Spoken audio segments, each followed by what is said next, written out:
My husband wanted a divorce until he lost his job. Am I the a-hole to follow through with filing? My husband, 34 male, and I, 38 female, have been married for 6 years and together for 9. Like most couples, we've had our ups and downs, but the biggest ongoing issue in our marriage has been the way he speaks to me. Words may not leave physical bruises, but over time, the constant disrespect chips away at a person, and that's exactly what has happened to me. A year ago, I gave birth to our son. It was a huge adjustment for me, navigating postpartum recovery, caring for a newborn, balancing work, and raising my 4 children, 3 of whom are still minors. I was only 10 months postpartum when my husband started calling me fat and lazy. According to him, all I did was take care of the baby and go to work. I was still carrying baby weight, exhausted from juggling multiple responsibilities, and working a full 40-hour week. His words cut deeply, especially because he showed no empathy for everything I was shouldering. Things escalated on my birthday. Instead of celebrating, he demanded that I not leave the house that day, or he would divorce me. Ironically, I had to take my daughter to an appointment at UCLA for her teeth that morning. It wasn't even about me, just parenting responsibilities. When I came back, he didn't acknowledge me at all. He didn't say happy birthday, didn't look at me, and instead shut himself in his game room. That night, he slept in there, and he hasn't come back to our bed since. It's been 2 months. During that time, he started telling everyone he was divorcing me. He even went so far as to consult an attorney before he ever said a word to me about it. To others, he painted me as undesirable. He told me I wasn't the prize, that I was pushing 40 with 4 kids, 3 still minors, and therefore lucky that he even stayed as long as he did. According to him, he is the real prize. In his prime, making good money, and convinced that any woman would love to be in my shoes and take care of his kids. To add insult to injury, he invited his ex, the mother of one of his kids, into our home while I was out, showing me just how little respect he had left for our marriage. Fast forward to recently, he lost his job. Suddenly his attitude shifted. The man who had been tearing me down and making it clear he wanted a divorce was now being polite, talking nicer, and acting like he wanted to make things work. But by then, I had already made up my mind. His actions showed me where I stood in his life. To me, it didn't feel like he truly wanted me. It felt like I was just his safest fallback option now that he had nothing else. When I told him I was still moving forward with separating, he immediately flipped the narrative. Now he's telling his family and friends that I'm a gold digger. According to him, I'm leaving because he lost his job, not because of the months of cruelty, disrespect, and humiliation he put me through. He tells people he wanted to fix our marriage and that I'm the one giving up. But the truth is, he initiated this when he treated me like I was disposable. I don't see it as me walking away out of convenience. I see it as me following through with what he started. He showed me repeatedly that I wasn't valued, that he didn't respect me as a wife, or even as the mother of his children. Losing his job doesn't erase all of that. So am I really the a-hole for moving forward with separation after everything he put me through? Now for the top comments. He's realizing that nobody wants an unemployed jackass who verbally abuses his postpartum wife. Leave him and focus on creating a healthy life for yourself and your kids without his toxic behavior dragging you down. Exactly. He's just trying to save face now. She's already been through so much postpartum, a new baby, 4 kids, work, and his verbal abuse isn't acceptable. Leaving him is the right move for her and the kids. Wait, he brought his side piece, baby mama, to your house? Oh my god, girl. You are not the a-hole unless you stay with his class A clown. Lawyer up and get what's yours. Oh, he's spinning right now. He built up an idea in his head where he was the be-all end-all and just found out that he's just lucky. Now that he knows what he's actually worth, he wants to hold on to you, as you are better than him on his own. So narcissistic. Wow, nah, you're good. Not the a-hole. Just remember to tell everyone what a gold digger he is, and that he only wants you for security and money on your way out. 100% not the a-hole. Leave useless behind. Totally agree. He thought he was the catch, but now he's just scrambling. You're definitely not the a-hole for prioritizing yourself and your kids. Next story. Am I the a-hole for ruining my girlfriend's plans for when she goes into labor? A bit of backstory. My girlfriend is pregnant and due in September. In May, I found out she had started using nicotine pouches during her pregnancy. She had quit a year before. She promised me she would stop immediately, but a month later I found more boxes, used pouches in her bags, and a receipt showing she had bought more right after promising to quit.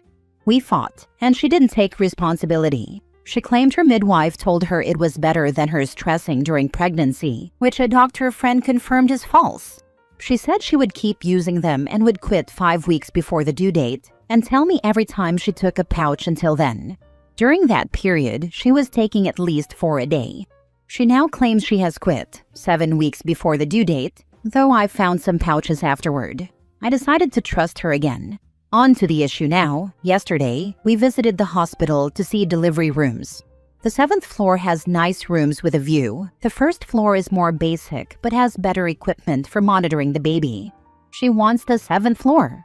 At a meeting with her midwife, I clarified whether anyone had said nicotine pouches were safe and wanted to ask about the risks associated with it. Since she had claimed to me that her midwife said it was safe, I wanted her to calm my nerves. The midwife said she has never said that and seemed genuinely shocked. Then my girlfriend said it was actually the ultrasound technician who said that. The midwife said hospital guidelines require her to deliver on the 1st floor if she has been using the pouches, so the baby can be properly monitored. The more specialized equipment for monitoring babies that are at risk is on the 1st floor. I agree, the baby's safety must come first. After this, my girlfriend started crying and blamed me, saying I ruined her birth plans. Of course, I didn't know that hospital protocol says she needs to deliver on the 1st floor if this is the case, so it's not like I did it on purpose. Also, knowing what I know now, I'd also prefer to have the baby there if it's safer. Anyway, my girlfriend is mad at me because I ruined her plans for delivering the baby. Am I the a-hole? Now for the comments before the mini update. Not the a-hole. It's not safe to use nicotine in any form during pregnancy, and she did. And she lied about it multiple times. She ruined her own birth plans with her selfishness. The baby isn't even here yet, and your girlfriend has already put her own wants and needs above the baby's safety numerous times. I hope you're seeing this. Additionally, nicotine during pregnancy can cause premature labor, low birth weights, and health complications for the baby. Yeah, she super brought this on herself. So not the a-hole, and whatever is needed for the baby is all that matters. Right? And even now, she's still breathtakingly selfish. Crying because she lost her room with a view, when they're delivering the baby on the floor that is prepared to handle any emergencies that would be caused by her selfish actions and outright lies. Even the view is more important than the child's safety?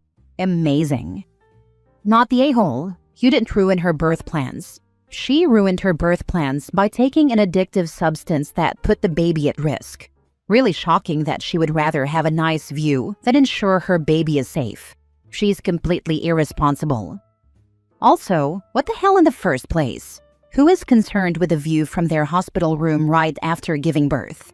Especially when weighed against better care for the baby. Some clarification and update. I see a lot of people mentioning nicotine patches, but what my girlfriend was using were nicotine pouches, snooze. These aren't just for quitting smoking, though some use them that way. She's not a smoker. Nicotine pouches are very popular in Scandinavia. They're small pouches you place between the lip and gums, and they deliver very high doses of nicotine. They give a mix of pleasurable and painful sensation and can be extremely addictive. If you're unfamiliar, Google snooze to see what I mean. Here's the situation. She's been ignoring my texts and still hasn't come home. She's angry with me. I went to where she's staying now and managed to have a short conversation with her before she slammed the door in front of my face. She said things like, "I know what I did was not great," referring to using the pouches. "The baby is fine. I already quit," which she can't actually know. She used them for at least 5 to 6 months during the pregnancy. You took my today's midwife meeting hostage and villainized me. But all I did was ask a single question after the midwife asked if I had any. I said, my girlfriend told me a midwife or doctor once said it was fine for her to keep using snus. Is that actually ethical to tell a pregnant woman? The midwife today said it sounded like BS, and she doubted anyone at the hospital would encourage nicotine pouch use in pregnancy. The truth is, I do feel like my girlfriend is acting like a villain here. As harsh as that sounds, she's harming our baby and dismissing the risks, while also lying to me. Some people suggested I should track down the midwife or doctor who supposedly told her it was fine. I asked my girlfriend for the name, but she claims she doesn't remember.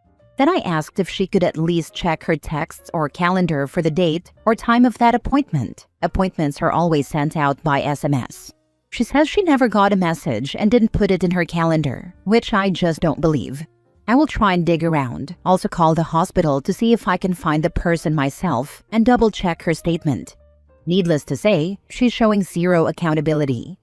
And to the people saying I made the wrong choice getting this person pregnant, yeah, I actually agree. Up until this, she's been great. This whole snooze situation is a completely new side of her I hadn't seen before. Sure, there have been a few red flags in the past, but they weren't frequent and not the giant deal-breaker type. She can definitely be stubborn, though. If I wasn't expecting a baby with her, I'd honestly leave. The lying and putting her own needs above our kid is a huge deal-breaker for me. But right now I feel like leaving would also be doing a disservice to my son. She's already given him a less than optimal start to life. But if we split and become single parents right away, then I'm also contributing to a less stable future for him. So I'm stuck in this position of feeling betrayed and angry, while also feeling like I need to at least wait and see how she is after the baby's born before making any major decisions. Next story. Am I the a-hole for telling my dad I wouldn't talk to his wife or her kids again if they divorced or he died? My parents got divorced years ago. Dad was my primary parent and I, 17 male, saw mom on weekends. Then she moved to Florida without telling us, and we found out when I went to her place and someone else was living there. She didn't leave a forwarding address or anything, and when Dad called and texted her, she replied once, telling us to leave her alone. I was 12. The next year, my dad married his girlfriend of 3 years, and they bought a house together. All of us moved in, including her 3 kids. I was fine with that, but it wasn't like I was suddenly, a new mom or a stepmom. I know legally that's what she would be described as, but to me she was just Dad's wife. Her kids were Dad's stepkids, his wife's kids. I'm okay with them, but not close, and I don't feel anything toward them. I don't try to spend time with them unless Dad makes me.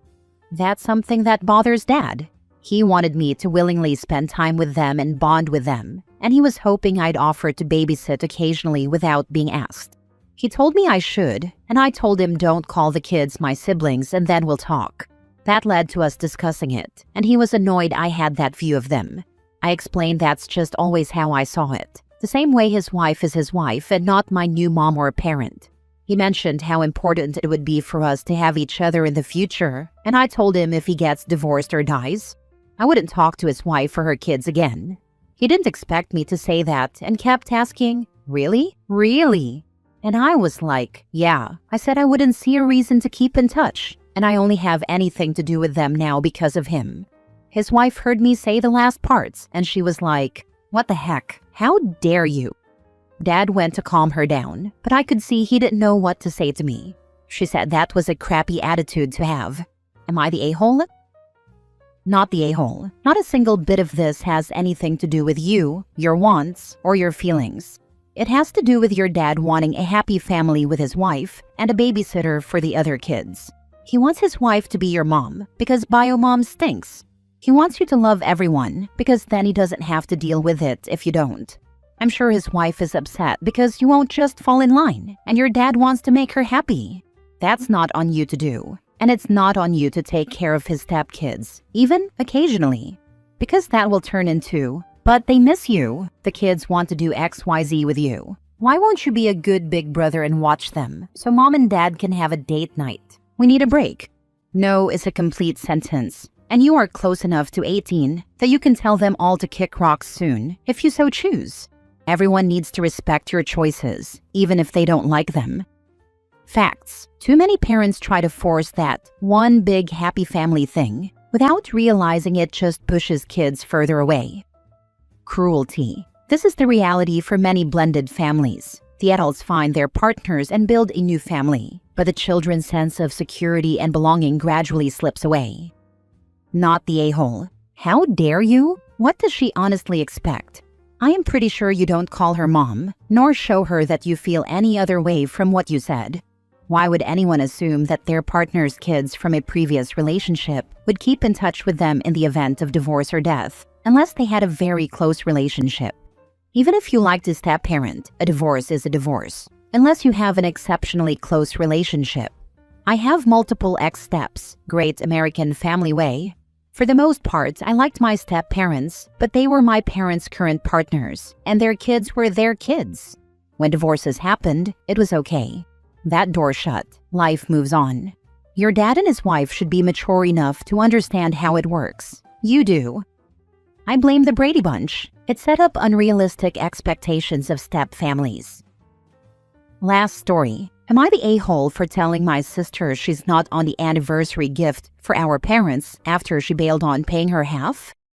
My sister and I had a massive fight over the phone earlier, and now I'm sitting here questioning if I've just completely ruined our relationship. It's our parents' 40th wedding anniversary next month. It's a huge deal, so I wanted to get them something really special. I found a lovely weekend getaway for them at a hotel and spa in the Cotswolds that they've always wanted to go to. It was about £600 for the whole package. I messaged my younger sister Sarah with a link to the hotel and the price. Her exact text back was, "OMG, yes, that's a perfect idea. I'm totally in for half." So great. I thought we were on the same page. I'm generally the more organized one, so I went ahead, booked it to get a good rate, and paid the full amount on my credit card. I sent her the booking confirmation and said her half was £300 whenever she was ready. That was 3 weeks ago. I've sent her a couple of polite reminders since then and just got vague excuses like, "So sorry, been a mad week," and "We'll sort it on payday, promise." The anniversary is getting pretty close now and I needed to pay off the credit card bill. I called her this afternoon to properly ask what was going on. She was really evasive at first and then finally admitted that she can't really swing the full £300 right now. She said she thought I was just spitballing ideas and didn't think I'd go and book it without checking with her again. She then offered to chip in £50 or maybe £100 towards it. I was so angry. I told her that wasn't the deal she agreed to in her text. I said I'm not going to be left holding the bag for a gift she committed to. This is where I think I might be the a-hole. I got really heated and said, "Fine, if you can't pay your half, then the gift is just from me. I'll write the card, it'll have my name on it, and you can get them your own £50 gift." She completely lost it. She was crying and yelling that I'm a materialistic a-hole who cares more about money than family, and that I was threatening to make her look like a bad daughter to our parents. She said I always do this and wave my better job in her face. She hung up on me and now I feel sick to my stomach. On one hand, she bailed on a clear agreement and left me £300 out of pocket. On the other, I basically threatened to exclude her from our parents' 40th anniversary gift over money. It feels really ugly. Am I the a-hole? Not the a-hole. Don't put her name on the gift she had no part in putting together. You paid for it. You take the credit for it. Agree. OP thought of the idea, researched it, found it, put it together, and paid for it. Sister did nothing. It isn't sister's gift to give, all or in part. Okay, I did this for years. Mom's 50th birthday. I bought decorations, decorated my house, bought cake, did food, lots of it, bought the gift. My sister turned up 10 minutes before, didn't contribute to anything. Christmases were the same for my mom and other dad, stepdad. It was constant, but every time they thanked both of us, as her name was always on everything. One Christmas, I couldn't find anything for our first dad. Asked if I could split hers and pay half. Her reaction was no. I never ever bought a present between us again. You are not the a-hole. Don't let yourself get taken advantage of or guilt-tripped. You sat and thought about what to get them, included her, did all of the hard work, and she can't be bothered to pay? Give the gift from you.